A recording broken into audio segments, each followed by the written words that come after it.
فرمایا رسول اللہ صلی اللہ علیہ وسلم نے کہ پہلے جس کا فیصلہ قیامت میں ہوگا وہ شہید ہے، وہ یعنی سب سے پہلے فیصلہ محشر والے دن جس کا کیا جائے گا وہ ہے شہید۔ ٹھیک ہے، اب یہاں پر لوگوں کے ذہن میں سوال اٹھے گا، پہلا فیصلہ تو اس کا ہونا ہے بے نمازی کا، یا جو مظلوم قتل کیا گیا، تو یہ ہے کہ یہ ساری صورتیں الگ الگ ہیں، اس پر بعد میں کلام کر لیں گے، اگر ابھی اتنا وقت نہیں کہ اس کی میں مکمل تشریح بھی کرتا جاؤں۔ جو میں نے اس میں سے آج نقطہ بیان کرنا ہے وہ ہم نے صرف وہ حاصل کرنا ہے، اس کی تشریح اگر کسی کو چاہیے تو ہم پوری رات بیٹھے تو یہاں پر وہ ہم سے علم سیکھنے کے لیے الگ بھی وقت نکال سکتا ہے۔ جب 3 گھنٹے فیس بک کے لیے نکل سکتے ہیں، یوٹیوب کے لیے نکل سکتے ہیں اور فضولیات کے لیے نکل سکتے ہیں، تو پھر تھوڑا وقت علم دین سیکھنے کے لیے بھی نکلنا چاہیے۔ فرمایا کہ جس کا حساب مفہوم عرض کرتا چلوں سب سے پہلے قیامت کے دن ہوگا وہ ہے شہید۔ اب یہ دیکھو، شہید سے مراد وہ ہے جو اللہ کی راہ میں مارا گیا، جو اللہ کی راہ میں مارا گیا، جو اللہ کی راہ میں مارا گیا ہو، اسے سب سے پہلے اس کا حساب لیا جائے گا اور اسے کہا جائے گا کہ تو اپنے رب کی نعمتوں کا اقرار کرتا ہے؟ وہ کہے گا میں اقرار کرتا ہوں۔ اسے نعمتیں گنوائی جائیں گی اور وہ کہے گا بے شک مجھے ساری نعمتیں ملیں اور میں اس پر شکریہ بھی کرتا ہوں اور میں نے اس پر عمل بھی کرنے کی پوری کوشش کی جو باتیں مجھ تک پہنچی۔ اب یہ ہے کہ وہ فرمایا کہ جو ہم نے تجھے نعمتیں دیں وہ تیرے اعمال کا بدلہ تھا، ہمارے لیے تو نے کیا کیا؟ جو عمل تو نے کیے ہم نے اس کی نعمتیں تمہیں دنیا میں ہی دے دی، کوئی خاص چیز ہمارے لیے لایا ہے؟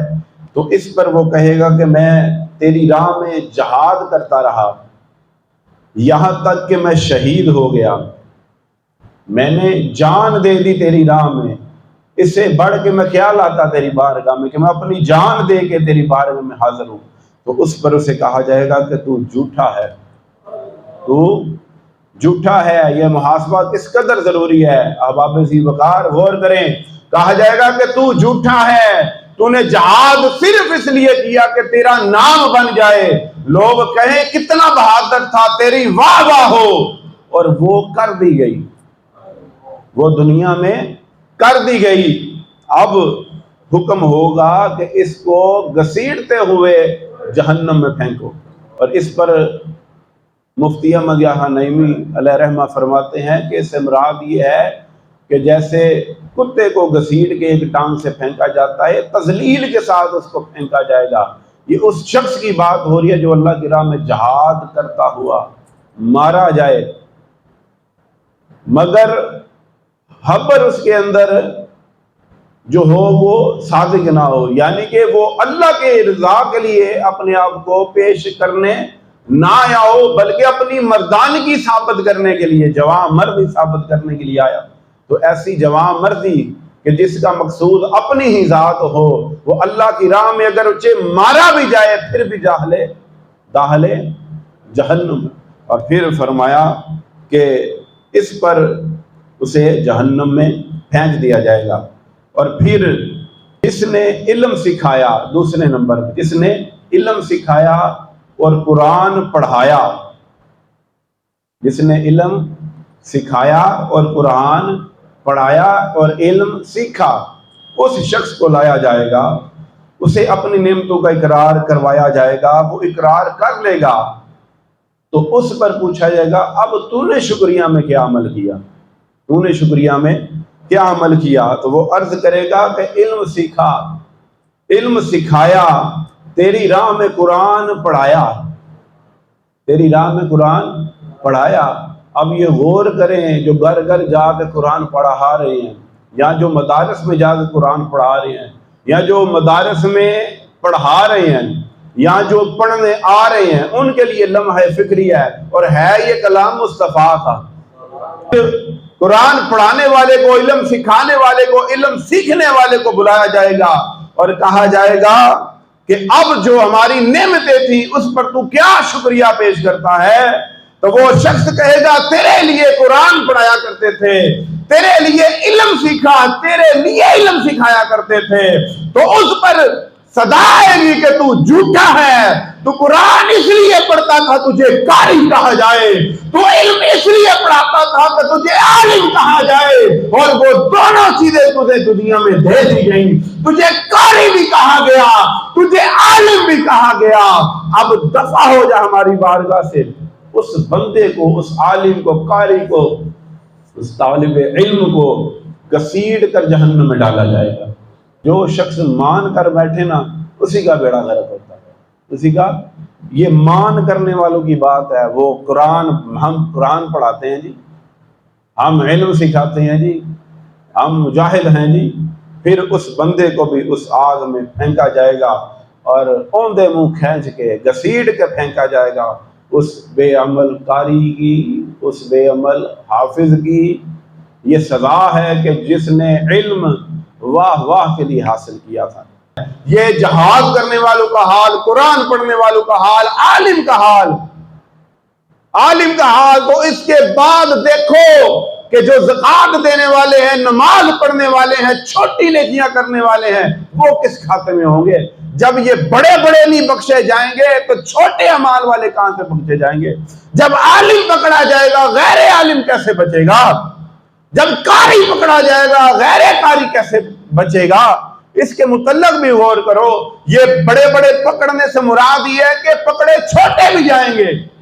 صرف نشاندہی کے لیے 3 بندوں کا ذکر کر دیا گیا کہ جو اللہ کو بڑے پسند ہیں، اللہ کو اپنی راہ میں شہید ہونے والا بڑا پسند ہے، اتنا پسند ہے، اتنا پسند ہے کہ جو اس کی راہ میں مارا جائے، جب تیز دار چلتی ہے نا اس کی شاہراہ پر، جب تیز دار چلتی ہے، حضور نے فرمایا کہ ایک کپڑا لو نا مل کا، اسے کانٹوں والے جاڑیوں کے اوپر پھینکو اور اسے کھینچو، جو اس کپڑے کا حال ہوگا نا وہ روح نکلتے وقت مومن کا حال۔ اور تلواروں کی ضربیں ہیں ایک ایک جھٹکے پر، جو اس نے برداشت کرنی ہے وقت نزا۔ کب جی؟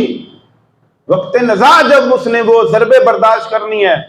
تو یہاں کیا ماجرا ہے؟ جو شہید اللہ کے لیے ہو، اللہ کی راہ میں، فرمایا جب پہلی دھار چلتی ہے نا اس کے خون کی، اور وار وہ شاہراہ پر سہتا ہے اور دھار خون کی نکلتی ہے، یہ نہیں کہ تکلیف ہو، وہاں سے پردہ ہٹا دیا جاتا ہے، وہاں سے پردہ ہٹا دیا جاتا ہے۔ شہید ہوتے وقت اپنے رب کا دیدار کرتا ہے، اور اسے اتنی تکلیف ہوتی ہے جیسے کوئی چونٹی کسی کو کاٹے تو ہوتی ہے۔